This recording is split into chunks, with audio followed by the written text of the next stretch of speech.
I'll put this up on Facebook as well as it'll be in the YouTube video.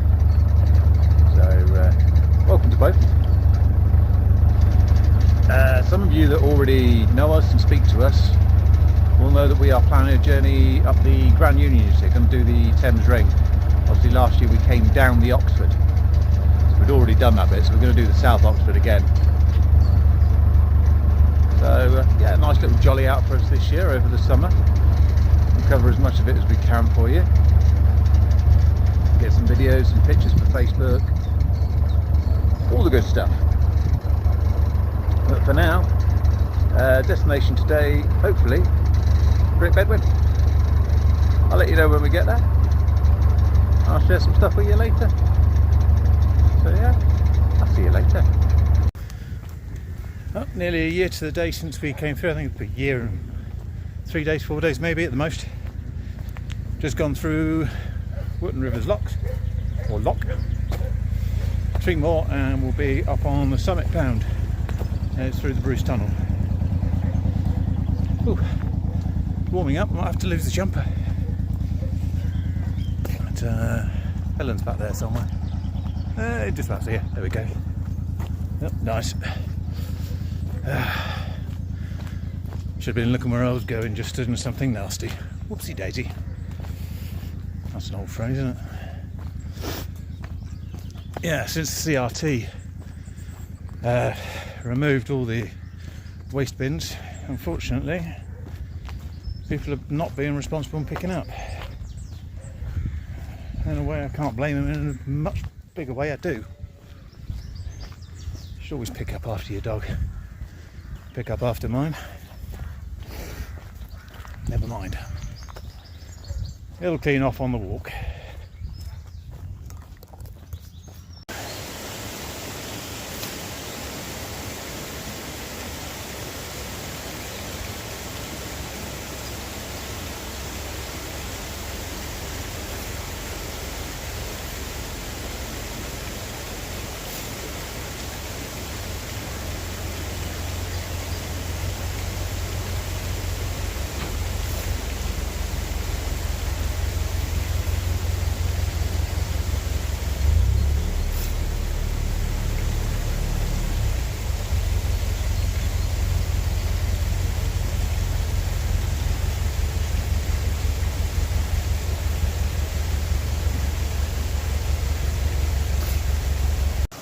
There we go, that there is the Summit Pound. I was mistaken, it's 5 locks, not 4. Somehow I miscounted. Must have missed that lesson. But yeah, Summit Pound, so it's all downhill from here.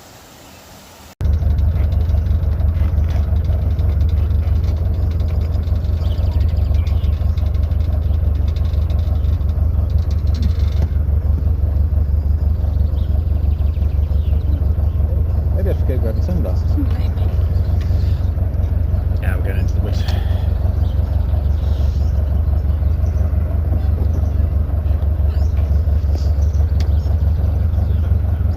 Hey, buddy. Be surprised if you jump on in. Yeah. What are you up to? Baby, you're on the Maybe wrong there's side. people on the other side, darling, barking at a wall. You did.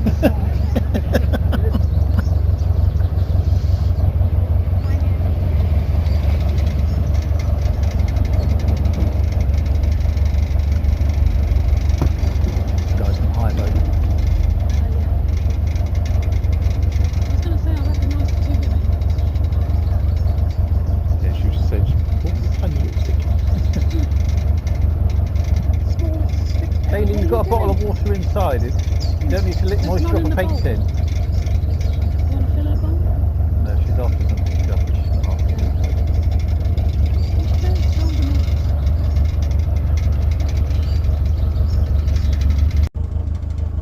There we go, history time. I know you love these bits. It's the Bruce Tunnel. It's only just over 500 yards long. Built between 1806 and 1809. Right. And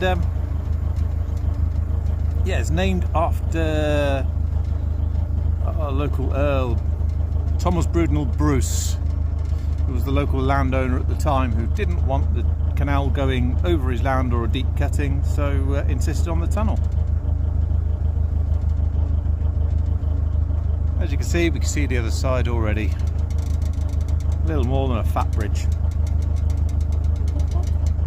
Oh yeah, warm time, just been reminded.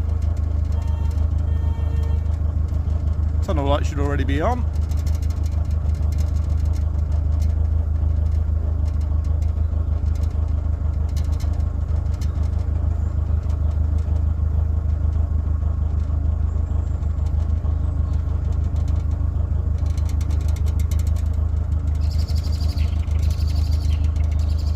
And once we get in, do the horn again, just as a courtesy, because it will carry better to the other side of the tunnel, just in case anybody's coming the other way. Of course, this is a double wide tunnel, which means you can effectively pass two boats in the middle.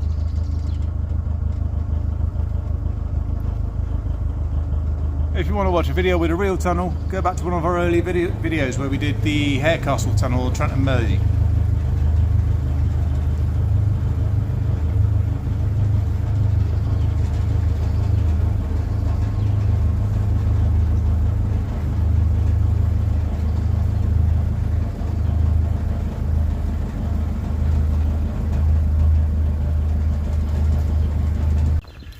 Here it is, first of the downhill stretch.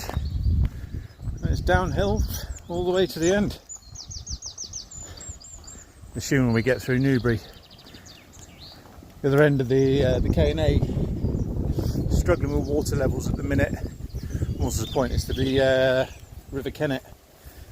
Water levels are quite high and the flow is fast. So, yeah, wait and see. Back with my crew member. Come on, you, let's go do a lock. Good girl. You forgot your windlass. Oh, no. Not normally a massive fan of graffiti. There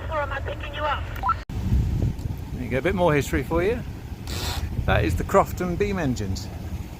They were built between 1812 and 1846 with the sole purpose of pumping water from Wilton Waters, which is behind me, I'll show you in just a sec, all the way to the top. It's a rise of about 40 feet in all. They are still operational, they still do work. They have steaming open days as well as non-steaming open days where they will fire them up.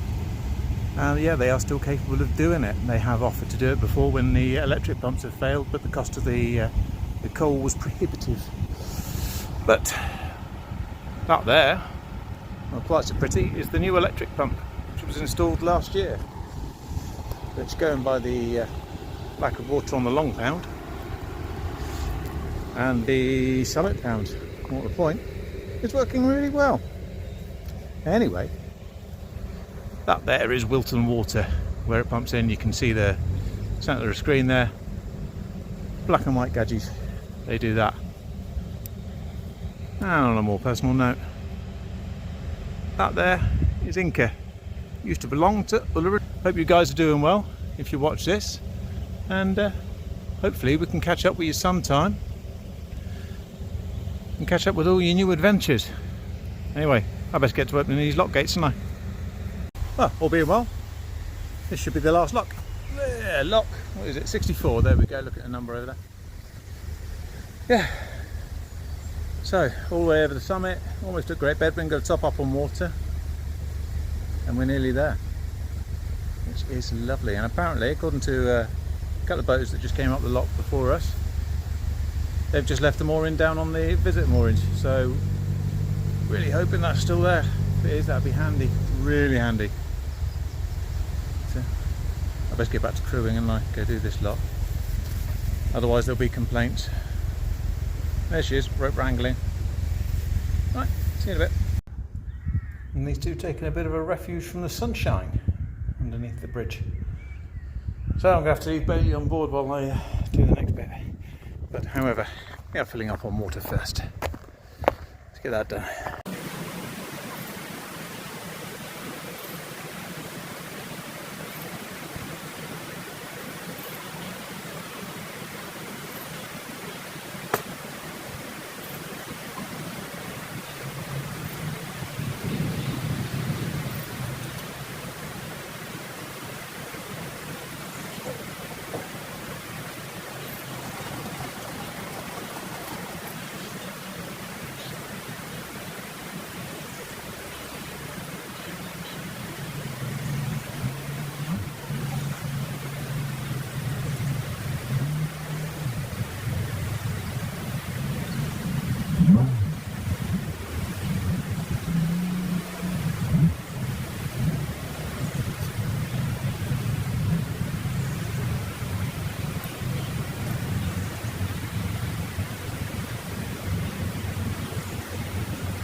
Taking the opportunity as we go down through the lot, show you the countryside. As we've just left Great Bedford, the second lock of the day. I said earlier in the video that it was 10 locks today. It's not, it's 5 locks, it's 10 locks in total to Hungerford. Again, my lack of counting skills. And English apparently. So there we go. Here's what it is. Probably here's Royal Navy flying above us. They're based in Yeovil probably.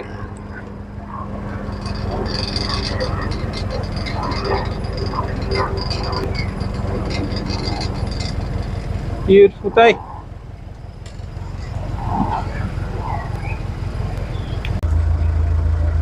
Two locks down our journey so far. Being clever now, I've got a tripod, which means I can do this all at the same time, and a clicky button to operate the camera. So yeah, all sorts of little gadgets. Hey Bailey Boo. It's quite good at following the boat. I'll see if I can show you in a bit. So yeah, I thought I'd take a minute to talk about Mental Health Week, which is this week. It's been a big factor in my life, certainly. Very much so over the last few years, not to bring too much of a downer to our videos. But cruising along like this, and it's just glorious sunshine and nice and warm, it's good for the soul. But I think it's important to talk about mental health and how it affects us all, and to be open and honest about it. So if you do need to talk to somebody, help is out there. There are companies. I used BetterHelp at one point, but no, you can certainly find your local people to do it. Local therapists, they're all out there. Yeah, take care of yourselves. That's the main thing. There's nothing as important in life as mental wealth and mental health. So, let go of the tiller for a second on a nice quiet stretch. Re-angle. There we go. Would you look at that? Absolutely stunning. What a day for it. What a day. There we go, there she is. Quite merrily following along beside the boat. Don't worry, she's not off on there alone. There's Helen. Give us a wave, Helen. Hello. She follows the boat quite well too. Just as well. She's got to open the next lock.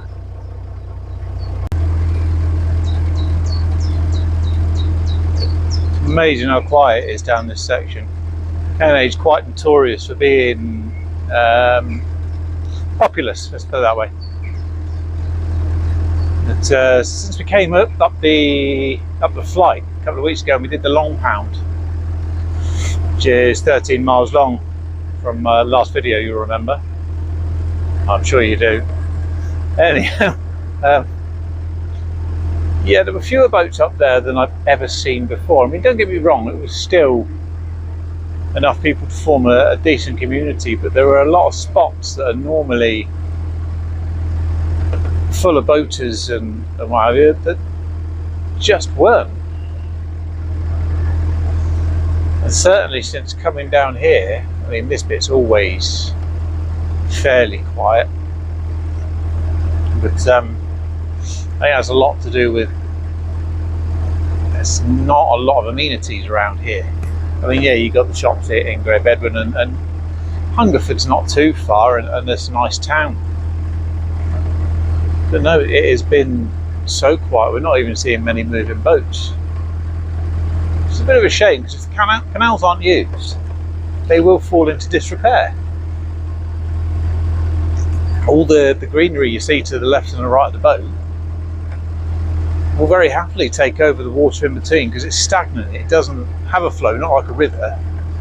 A river will, you know, keep itself going, but a canal not so much. Sorry about a quick break. I accidentally pushed a button.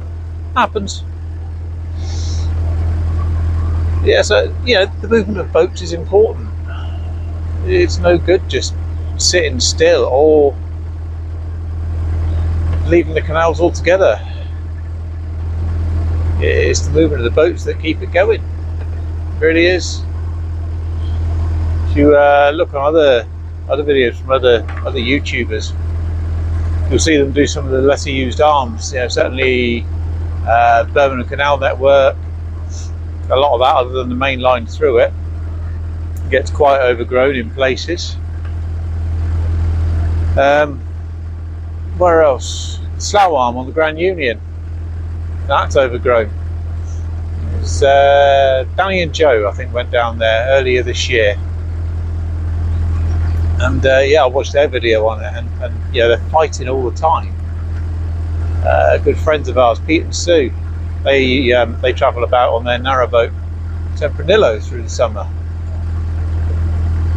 and they went through somewhere up on the Lees in Liverpool, and they just said it was massively overgrown with chickweed and constantly down the weed hatch. So in short, use it or lose it, guys. Get out there, go boating. If you've got a boat and you're sat in a marina, take it out, go see what happens. It's good fun. If you haven't got a boat, hire a boat if you can afford it. I mean, I know they're horrendously expensive. You want to come for a ride, get in touch. I'll give you a day out on an hour boat, not a problem. You have to put up with the dog. And my dry sense of humour. I don't know which is worse. But do it. It's amazing. Well, do my eyes deceive me? It's another boat. It's been a while since I've seen one, actually. No. Grand scheme of things, probably about half hour since I passed another boat, but that's quite something on the K&A. Anybody that's been down here will tell you that. Yeah, somebody actually moored up. And the next lock is just round the corner. If I remember correctly, some visitor moorings here, it's sooner than we wanted to moor up, but I'd be willing to concede if it meant I could just tie to some rings without banging pins in. It would be okay by me. Guess we'll see. Because that lock's not quite ready for us yet. Ellen's there just letting some more water in. I've been quite lucky so far. They've all been more or less in our favour. One of them was actually already open because the lock gates wouldn't stay shut. But happens every now and then. We had it the other day coming over the summit. They just won't stay shut. Not a lot you can do about it. You are supposed to close the gates after yourself. If you can't, well, if they won't stay closed, it is what it is. There we go. Slow her down. Get a reverse.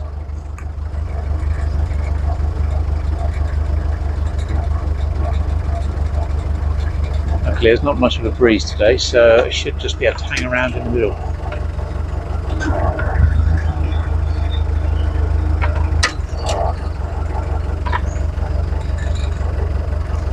There we go. Gates are opening.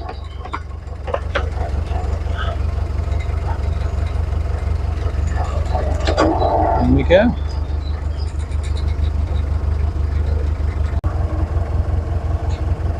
My recollection was right. There are visitor moorings here, hard standing. However, would there already be 4 boats in sight? I'm not fancying my chances. So it looks like we could be going through.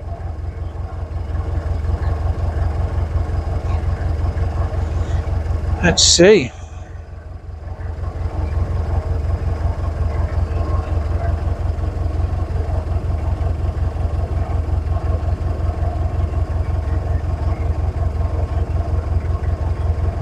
That looks like a 5th boat round the corner. reckon we're out of luck. Then I might as well carry on through with the original plan. Down through the next lock. Ooh-hum. Nope, definitely no visitor moorings. I mean, there is a little bit of space, but not entirely sure it's worth it, just for still having to have the gangplank on the back end. Besides that, it's no mooring, we'll be mooring up on that side. So, on we go. We can see the lock anyway. It's only a night, so not too bothered. Well, if I'm reading Helen's body language right, looks like someone's coming up, so if it's in their favour, we shall let them through first.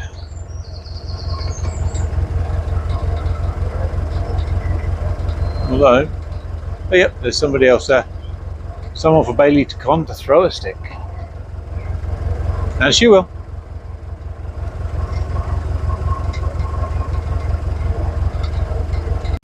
Well, further to my last video, we've got a bit carried away with ourselves. Came through lock 70, carried on, looking for a mooring, got to lock 71, thought we'll go through that. And yeah, we are now lock 72. And yeah, Hungerford town lock is 75, so keep going, I suppose. We'll stop when we stop. We'll see. See you later. Oh, Hungerford Marsh Lock. Oh, sorry, a bit out of breath. As you can see, bit of an odyssey. There's a bridge right in the middle of it. Whew. As it's filling up there, you can see there's no way you're going to get a boat under there. So you've got to open up the swing bridge. There are signs below it, and there is advice in the book, and on the website, and on signs. Because every now and then somebody comes into the lock from the bottom, doesn't open the bridge, opens the lock gate, or opens the paddles to go up.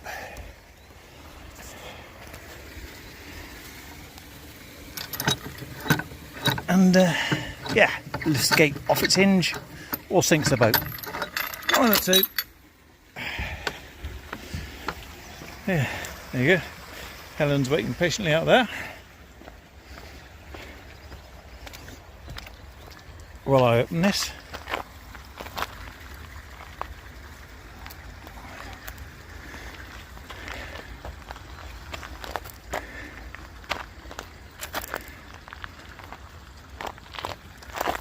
And yeah, it's still stiff as hell.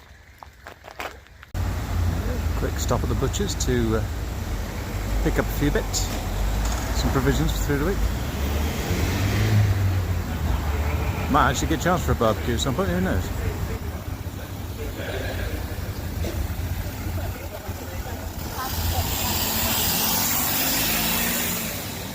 A lovely little high street. Quick walk up and down. There's a friend of ours that's moored up on the visitor mooring, so we're going to go see them in a bit. Until then, me and her are going to patiently wait. There you go, just popped in here, have a quick look around.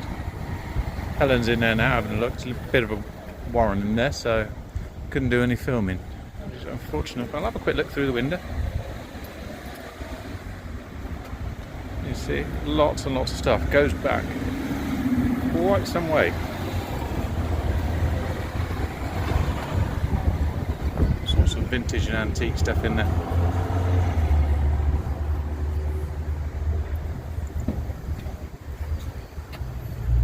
Sadly, living on a narrowboat, you don't have much space for stuff.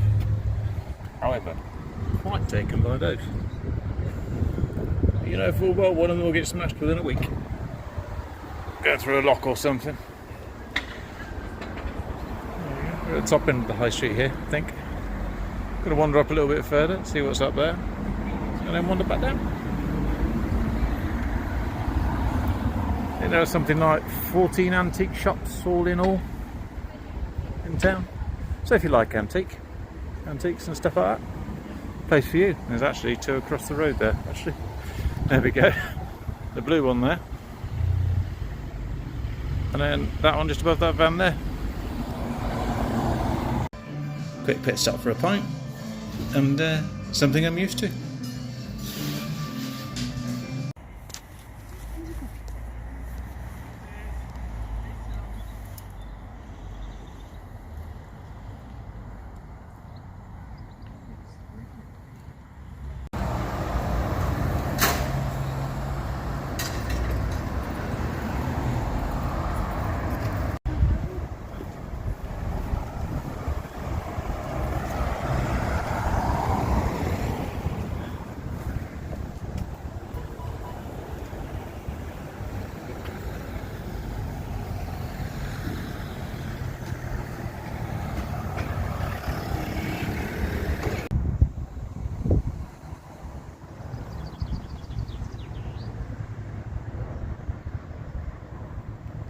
Well, if you made it this far, thank you for watching. It's very much appreciated. Give us a like or a subscribe or a follow, all the usual stuff. Tomorrow, which, well, tomorrow for us, but next week for you, we'll be going on from Hungerford through Kintbury and hopefully Newbury. Should be a good journey. Keep your eyes on the Facebook for the photographs and everything. And until then, I'll see you later.